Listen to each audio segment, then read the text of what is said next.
यानी बिहार का जलवायु कोपन के अनुसार अलग अलग बटा हुआ था, है कि नहीं। लेकिन यहाँ कौन सी जलवायु, कृषि जलवायु, खेती के हिसाब से भी जलवायु को बांटा गया है, ठीक है, ताकि उस हिसाब से फसल का प्रयोग कर सके। तो ये जो कृषि जलवायु जो होता है ये मिट्टी, तापमान और वर्षा के आधार पर तय होता है। किसके तय होता है, मिट्टी, तापमान और वर्षा। पर खेती में तीनों का आवश्यकता होता है ना भाई। जैसे आपको धान का खेती करना हो तो क्या आप ठंडी महीने में धान की खेती कर लेंगे बिहार में? करना चाहेंगे तो आपको क्या करना पड़ेगा, पानी का पानी भरना पड़ेगा, दिन रात आपको मोटर चलाना पड़ेगा, है नहीं, कि बिना पानी तो होता नहीं है। तापमान भी मायने रखता है, क्योंकि आप गर्मी के महीने में गेहूं नहीं उत्पादन कर सकते हैं, तो उसको हल्की ठंडी ठंडी शीत ऋतु में ठंडी बारिश चाहिए, है नहीं। ऐसा कुछ बिना मिट्टी, आप रेत के मिट्टी थोड़ा कुछ उपजा लीजिएगा। तो जो कृषि जो होता है उसका जलवायु अलग होता है। ये किससे निर्धारित होता है, मिट्टी का प्रकार, मिट्टी का क्वालिटी कैसा है, तापमान और वर्षा के आधार पे। तो इस हिसाब से बिहार की कृषि जलवायु को 3 भाग में बांटे। कहने को 3 है लेकिन होता है ये 4 भाग। देखिए कैसे कैसे। सबसे पहला है उत्तर पश्चिमी जलोढ़ मैदान, जिसको हम लोग कहते हैं जोन 1। क्या कहते हैं, जोन 1। दूसरा है उत्तर पूर्वी जलोढ़ मैदान, ये हो गया जोन 2। तीसरा है दक्षिण पूर्वी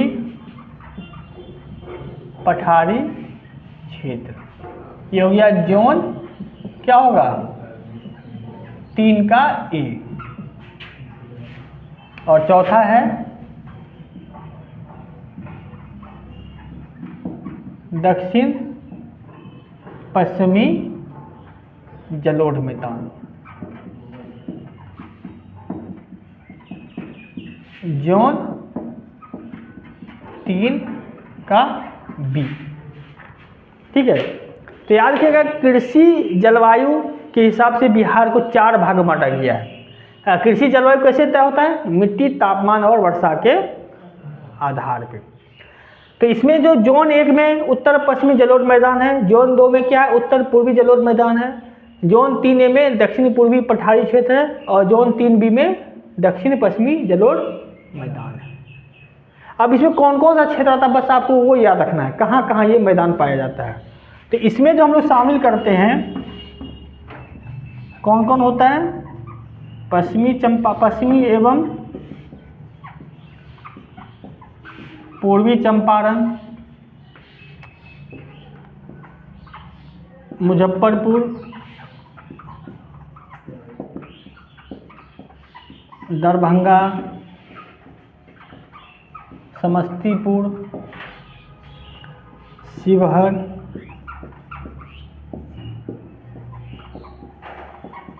गोपालगंज,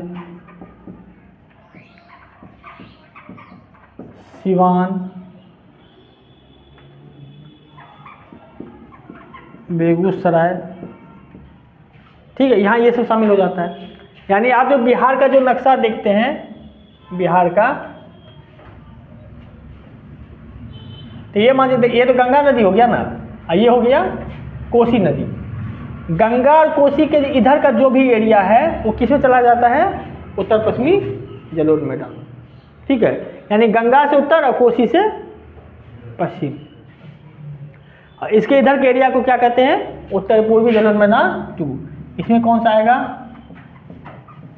सहरसा, सुपौल, मधेपुरा, पूर्णिया, कटिहार, किशनगंज, अररिया और खगड़िया। उत्तर पूर्वी जलोढ़ मैदान जोन 2 किस किस को शामिल किया गया है, सहरसा, सुपौल, मधेपुरा, पूर्णिया कटिहार, किशनगंज, अररिया और खगड़िया। ठीक है। तीसरा है दक्षिण पूर्वी पठारी क्षेत्र। इसमें कौन कौन सा है? भागलपुर, मुंगेर, बांका,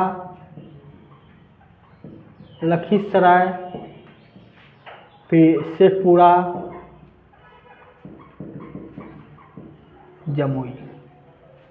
यानी देखिए ये वाला क्षेत्र जो था, इधर वाला क्षेत्र इसमें शामिल हो गया है कि नहीं, और बाकी जो बचा ये वाला क्षेत्र उसमें चला जाएगा। यानी पटना, नालंदा, नवादा, गया, जहानाबाद, अरवल, औरंगाबाद,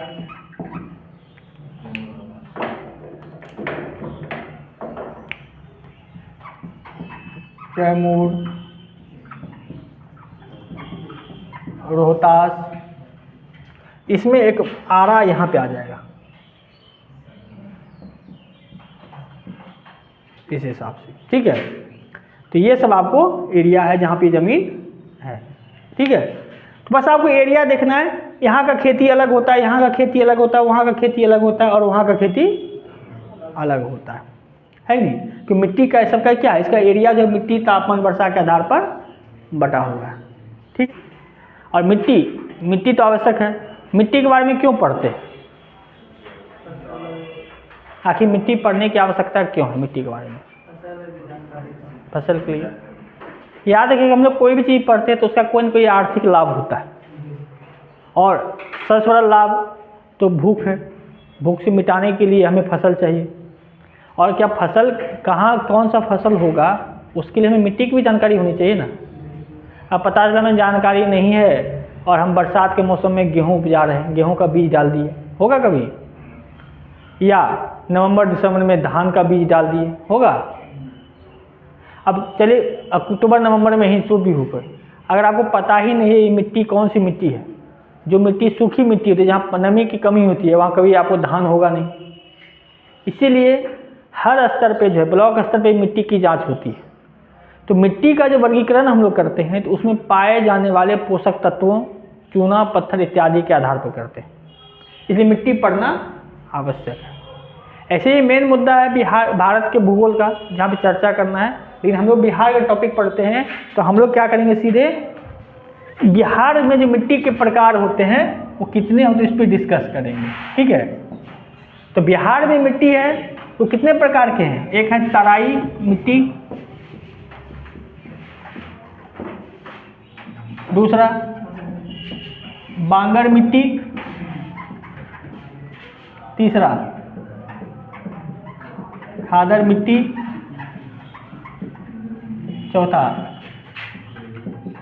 बलसुंदरी। बलसुंदरी नाम सुने आप लोग? दोमट मिट्टी और चिकनी मिट्टी, बस नाम अलग है। इसके बाद टाल मिट्टी, फिर बलथर मिट्टी। तो बिहार का जो पूरा भौगोलिक प्रदेश है उसमें इतने प्रकार की मिट्टियाँ पाई जाती हैं। और मिट्टी का वर्गीकरण हम लोग क्या कहते हैं, उसके पोषण के आधार पे, उसके उत्पादकता के आधार पे। तो ये जो तराई मिट्टी है, बांगर है, खादर है, इसका क्षेत्र भी आपको याद रखना है। तो आपने देखा था तराई क्षेत्र हम लोग किसको कहते थे? जो पहाड़ के निचले हिस्से को, यानी जहाँ पहाड़ और मैदान मिलता है वो कौन सा क्षेत्र होता है? तराई क्षेत्र होगा। और तराई क्षेत्र में खास बात क्या था, जो बरसात के समय जो पत्थर टूट टूट के गिरता है तो छोटे छोटे कंकर पत्थर आपको वहाँ मिलेंगे। यानी इस टाइप की तराई जो मिट्टी होंगी, यहाँ आपको मिट्टी नहीं दिखेगा, कंकर पत्थर बालू ये सब रेत आपको मिलेगा। वो कहाँ से आता है? जब पहाड़ पे से पानी आती है तो पानी अपने साथ छोटे छोटे टुकड़ों को लेकर आती है और यहाँ जमा कर देती है। तो तराई मिट्टी कहाँ मिलती है? पहाड़ों के निचले हिस्से में, जहाँ पहाड़ और मैदान मिलता है। और ये आपको बिहार में कहाँ कहाँ मिलेगा? ये आपको बिहार में मिलेगा पश्चिमी चंपारण, से लेकर के, इसे पश्चिमी चंपारण हो गया, फिर सुपौल, मधुबनी, दरभंगा, अररिया, किशनगंज। यानी कहने में आप इस तरह का बिहार का नक्शा देखते हैं।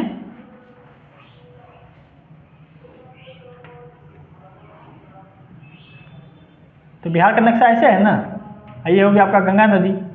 तो ये यहाँ से जो ये एरिया ऊपर वाला एरिया है, यानी पूरा उत्तर का क्षेत्र, सब में आपको कौन सी मिट्टी मिलेगी? तराई मिट्टी मिलेगी।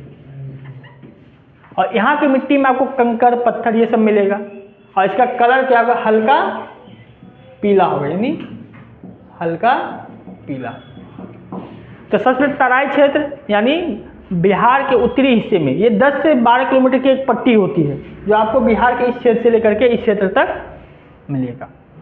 और ये क्या होता है? हल्की क्या होती है? पीली होती है। इसमें रेत, कंकड़, बालू, पत्थर मिलेगा। अच्छा, अब ये बताइए कॉमन सेंस पे, क्या ये मिट्टी उपजाऊ होगी?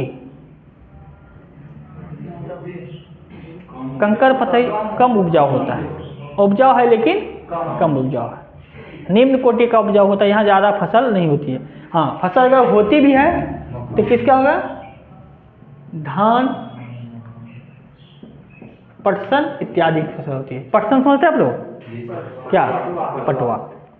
ऐसे छोटा मोटा फसल तो सब होता है, लेकिन मेजोरिटी फसल किसका होता है? धान, पटसन, इस सब की फसल होती है।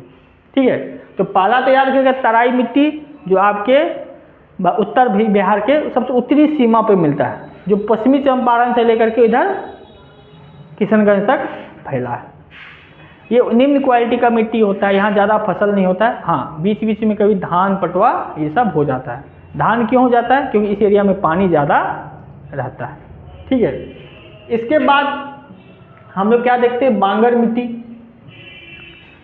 बांगर, देखिए बांगर जाने से जब आप भारत का भूगोल पढ़िएगा ना, तो वहाँ पे एक मिट्टी आती है, जलोढ़ मिट्टी। जलोढ़ मिट्टी जो वर्षा के द्वारा जो मिट्टी लाया जाता है। अभी देखिए, जैसे अभी कुछ दिन बाद बरसात शुरू होगा तो हिमालय से नदियाँ आएगी, कोसी नदी में बाढ़ आएगा, तो आएगी तो साथ मिट्टी भी लेके आता है ना, और मिट्टी ला करके जो जमा कर देता है तो उसे कहते हैं जलोढ़ मिट्टी।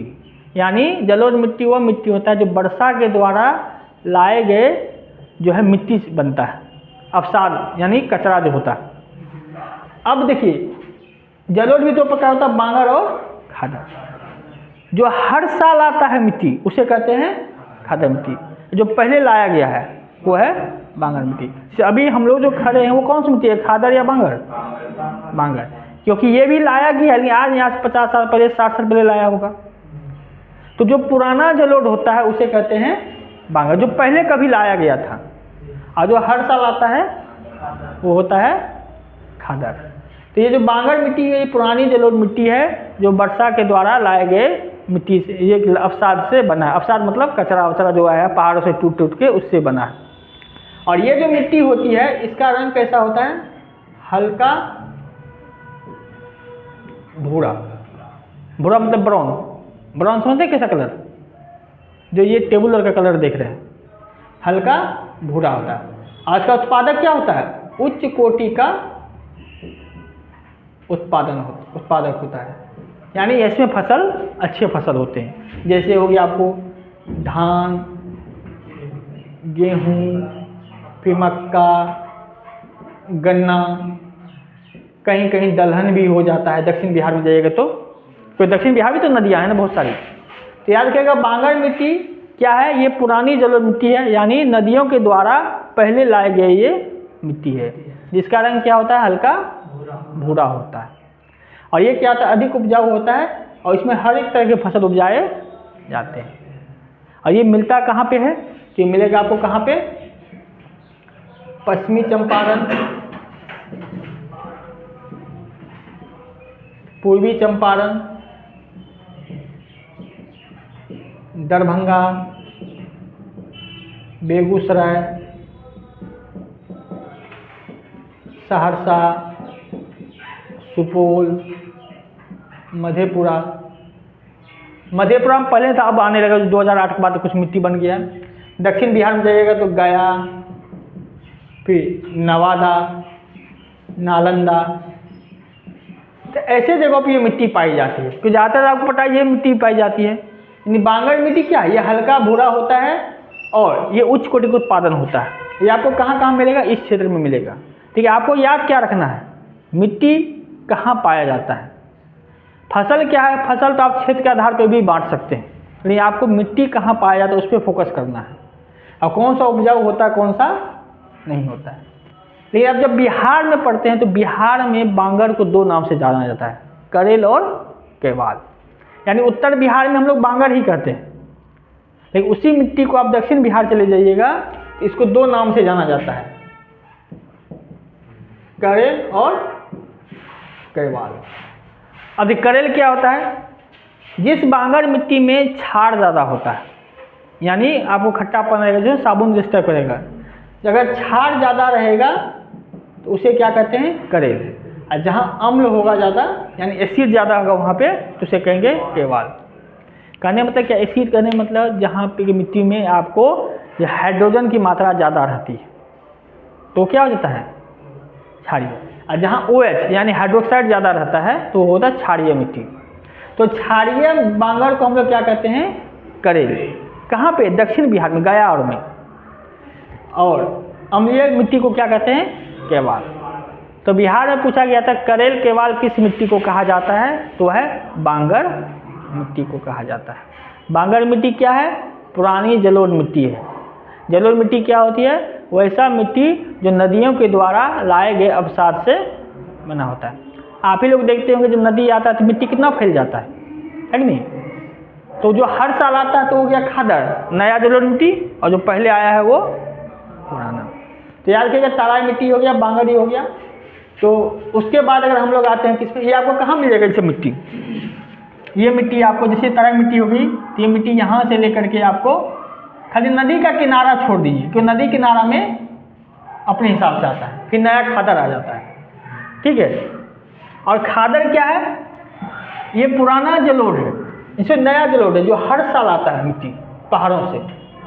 आप सोचते होंगे इतना मिट्टी कहाँ से आ जाता है। अब सोचिए यहाँ जिस समय हम लोग यहाँ खड़े हैं, एक समय में ये सागर हुआ करता था। कौन सा सागर, तेथिस सागर। और इतना मिट्टी आया, आते आते सोचते थे प्लेन बन गया, सागर को भर दिया, आज हम लोग यहाँ मैदान बन गया। और आप जब इतिहास पौराणिक कथाएं पढ़िएगा तो बिहार के भूमि में ही समुद्र मंथन हुआ था, बांका में, वो मंदार पर्वत पे, मंदार पर्वत बांका है ना, तो उसी में बांध करके खींचा गया था इतिहास के हिसाब से, बांका। तो सोचिए ये सब मिट्टी लाते लाते भरते जाता है, हर साल देते कहीं गड्ढा होता है, कहीं ज़्यादा भर जाता है। तो हर साल मिट्टी आती है, जहाँ मिट्टी जमा हो जाता है तो वहाँ ज़्यादा हो जाता है। आपने देखा होगा 2008 में बाढ़ आया था, कहाँ पे, मधेपुरा में। क्यों आया, मेन तो बाढ़ तो सुपौल दरभंगा में आता है ना। तो उससे पहले क्या गया, 5-6 साल से इतना मिट्टी आके जमा हो गया, जो अगले साल जो पानी आया वो मिट्टी को तोड़ नहीं पाया, तो वो जिधर रास्ता हल्का पड़ा मधेपुरा तरफ वो चल दिया।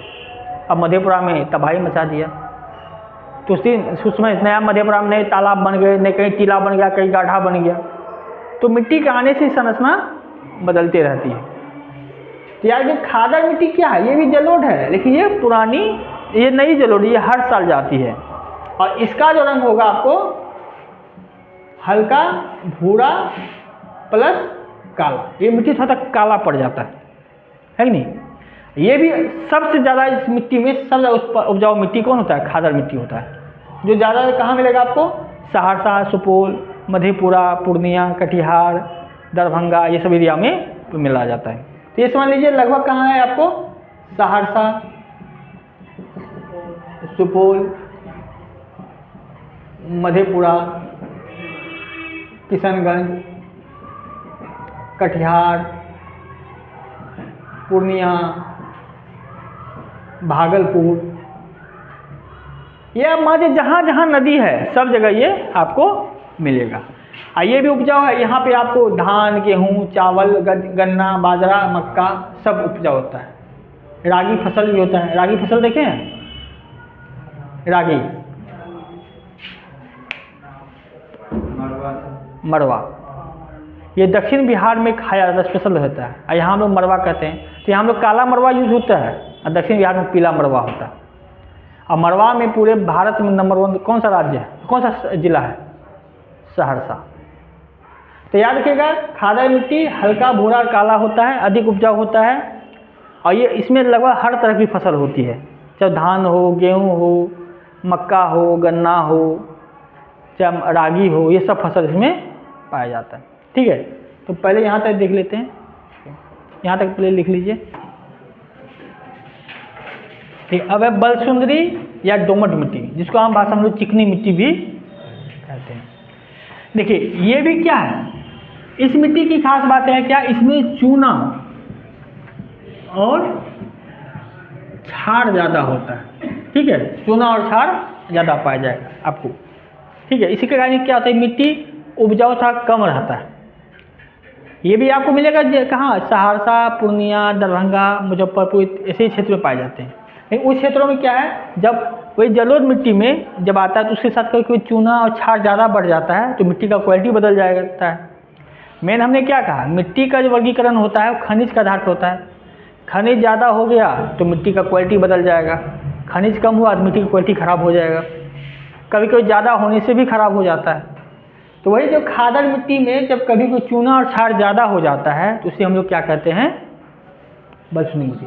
ऐसे समझिए, नदी हर साल पानी मिट्टी लाती है, जो पुरानी मिट्टी है वो बांगर कहलाती है, जो नई मिट्टी है खादर कहलाती है। इस दोनों मिट्टी में चूना और क्षार नहीं रहता है। जब वही नदी जब मिट्टी लाई उसमें चूना और क्षार भी ज़्यादा हो जाए तो उसका नाम क्या हो जाता है, बलसुंदरी या दोमट मिट्टी। हाँ यही मिट्टी, लेकिन इसमें क्या हो गया, थोड़ा नया चीज़ जुड़ गया, कौन सा, चूना और क्षार। ठीक है, और चूना और क्षार होने के कारण इसका उत्पादकता थोड़ा सा इसकी तुलना में कम हो जाता है। उत्पादक है लेकिन हम तुलना करेंगे तो कि सबसे ज़्यादा उपजाऊ मिट्टी होता है बांगर और खादर, जो अपने साल पहाड़ों से बहुत बड़े खनिज लेके आते हैं। लेकिन ये क्या है, ये उत्पादन है इन सबसे ज़्यादा है लेकिन इसकी तुलना में कम है। बस अगर आपसे पूछा जाए बलसुंदरी मिट्टी क्या है खास बात, उसमें चूना और क्षार की मात्रा ज़्यादा होती है, और इसका रंग जो होगा आपको हल्का भूरा और सफ़ेद।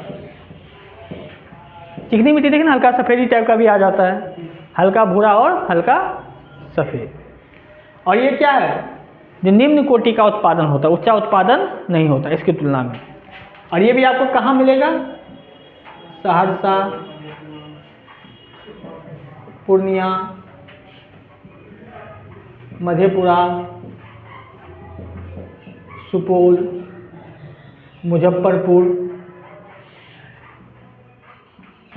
दरभंगा इत्यादि जगहों पे। ठीक है, तो याद रखिएगा, देखिए जब मिट्टी में चूना और पत्थर बढ़ जाए तो बलसुंदरी हो जाता है। ठीक है, और इसका रंग क्या हल्का भूरा और सफ़ेद होगा। ये कहाँ मिलेगा आपको, सहरसा, पूर्णिया, मधेपुरा, सुपौल, मुजफ्फरपुर और दरभंगा। और अगर फसल की बात करें तो फसल में तो धान होता ही है, गेहूँ होता ही है, मक्का भी होता है, हाँ आम की खेती होती है, केला की खेती होती है और लीची की खेती। यानी इसके लिए बलसुंदरी मिट्टी होना ज़्यादा फायदेमंद है, खासकर आम, केला, लीची फलों के लिए ज़्यादा इंपॉर्टेंट होता है। और अगर आपसे पूछा जो भारत में सबसे अच्छा लीची कहाँ का प्रसिद्ध है, केला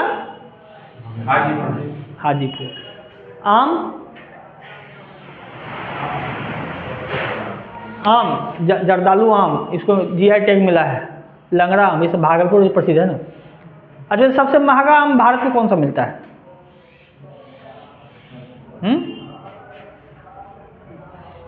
हापुस आम, यूपी के मलिहाबाद में।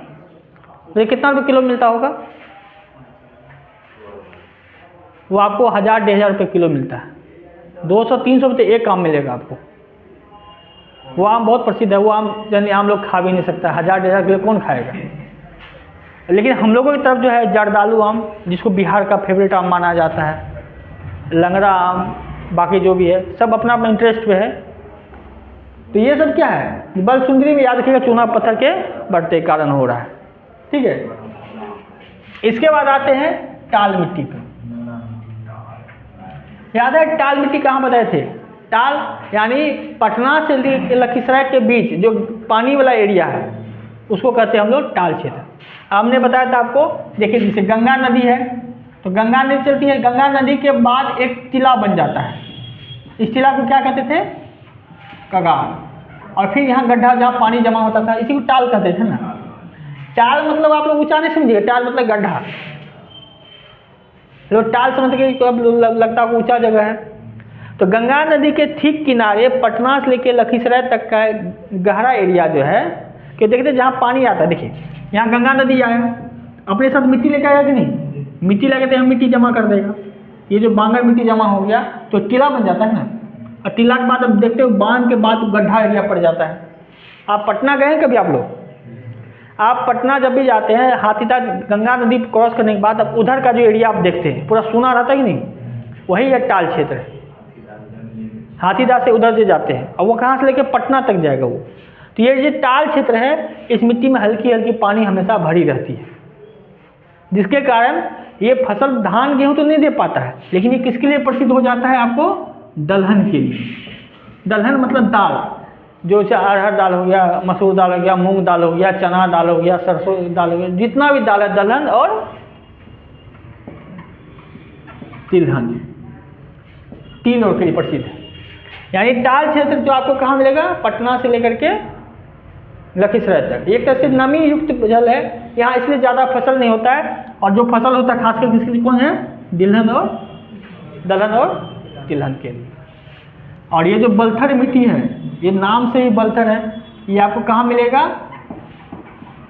कैमूर के आसपास। और इस मिट्टी में क्या होता है, जो आपको रेत, पत्थर, कंकड़ इत्यादि मिलेगा। और ये जो होता है इसमें अम्ल ज़्यादा पाया जाता है, अम्लीय ज़्यादा होता है, जिसके कारण ये मिट्टी क्या होता है? थोड़ा सा बेकार, मतलब उतना अच्छा क्वालिटी की मिट्टी नहीं है, उतना ज़्यादा फसल भी नहीं होता है। नहीं फिर भी अगर फसल की अगर देखें तो फसल में बाजरा, जौ, ठीक है। लेकिन आजकल जो है धान गेहूँ भी उपजाने लगा है, क्योंकि नहर बन गया है, ज़्यादा सुविधा, आजकल इतना सारा खाद और आने लगा है ना, तो खाद के कारण बनाया जाता है। अगर खाद नहीं यूज कीजिएगा तो बाजरा, जौ ये सब के लिए ये प्रसिद्ध है, ठीक है। लेकिन आजकल तो कोई ज़रूरी नहीं है, आजकल हम लोग इससे ज़्यादा धान इधर ही होता है, रोहतास कैमूर में ही हम लोग इससे ज़्यादा जो है क्या कहते हैं, गेहूँ इधर ही होता है। इसको धान का कटोरा ही कहा जाता है। मेन डिपेंड क्या करता है? पैसा। मान लीजिए आपके पास ज़मीन है, और हम लोग ज़मीन में खासकर जो बिहार के ज़मीन में नाइट्रोजन, पोटासियम और फास्फोरस की कमी होती है, तो आप लोग जब भी देखते हैं खाद खरीदते होंगे या तो उसमें क्या NPK लिखा हुआ रहता है कि नहीं? N मतलब नाइट्रोजन, P मतलब पोटासियम, K मतलब फास्फोरस। यानी वो हमारी मिट्टी में नहीं है तो उसे जानबूझ कर डाला जाता है, ताकि यहाँ पे जो कमी हुई है उसको बढ़ाया जाए, क्योंकि फसल उपजाने के लिए नाइट्रोजन, फास्फोरस और पोटासियम की आवश्यकता होती है। आज के टाइम में ज़मीन से ज़्यादा आपका जेब मायने रखता है। अगर जेब में पैसा है तो खेती होगी, जेब में पैसा नहीं है तो खेती नहीं। अब वहाँ देखिए क्या है, इतना पैसा लगा दिया है, पानी नहीं होगा तो दिन भर मोटर चला के पानी भर देंगे, खाद लाएंगे, जो नहीं है वो लाया जाएगा, है कि नहीं? तो सोचिए सबसे ज़्यादा धान गेहूँ उसी क्षेत्र में होता है। कहाँ पे होता है? रोहतास, कैमूर रोहतास में। रोहतास अलग जिला है, कैमूर अलग जिला है, उसको धान का कटोरा ही कहा जाता है। आज के टाइम भले देखिए हम लोग यहाँ लिखा दिए सहरसा में गन्ना वन्ना ज़्यादा होता है, हम लोग तरफ पहले होता था, जब चीनी मिल चलता था तो गन्ना का होता था खेती, अब चीनी मिल बंद तो गन्ना का खेती बंद, है कि नहीं? तो सब आपके जेब से जुड़ा हुआ है, पैसा है तो आप लोग कहीं कुछ भी फसल उपजा सकते हैं। लेकिन ये जो पढ़ाया जाता है ये नॉर्मल कंडीशन में पढ़ाया जाता है, जो वहाँ की मिट्टी क्या क्या दे सकता है हम लोगों को। बाकी मिट्टी बदलना तो जिम्मेदारी आपकी है कि नहीं? तो याद रखिएगा ये जो बलथर मिट्टी है ये कहाँ मिलेगा आपको? कैमूर में। इसे रेत, पत्थर, कंकड़ होगा, क्योंकि पठारी एरिया है, अम्लीय भी होता है। ये बाजरा जौ के लिए प्रसिद्ध है। तो आपको देखिए याद क्या करना है, पहला पूछेगा बिहार में मिट्टी कितने प्रकार के होते हैं, तो 6 प्रकार। दूसरा पूछेगा जो करेल केवाल मिट्टी किसको कहते हैं, तो बांगर को कहते हैं। या ये पूछ देगा जो बलथर मिट्टी बिहार के किस क्षेत्र में पाया जाता है, तो कैमूर और रोहतास में चला जाएगा। अगर आपसे बलसुंदरी मिट्टी कहाँ पाया जाता है, तो आप बता सकते हैं कि आपको ये कोसी बेल्ट में पाया जाता है, जहाँ कोसी नदी आसपास वहाँ सेम ज़्यादा मिलता है, क्योंकि पहाड़ से जो नदी आती है कभी कभी चूना पत्थर ज़्यादा लेके आ जाता है। फिर आपसे पूछेगा टाल क्षेत्र किस लिए प्रसिद्ध है, तो दलहन और सब दाल और तिलहन पटना में ही होता है। अभी हम वो भी लिस्ट आपको लिखाएंगे, कहाँ कौन सा फसल होता है कि नहीं, या कहाँ कौन सी खनिज पाई जाती है। तो ये सब आपको याद रखना है। खादर मिट्टी किसे कहते हैं, भी बांगर मिट्टी किसे कहते हैं, ये सब आपको पूछा जा सकता है। ठीक है, तो पहले यहाँ तक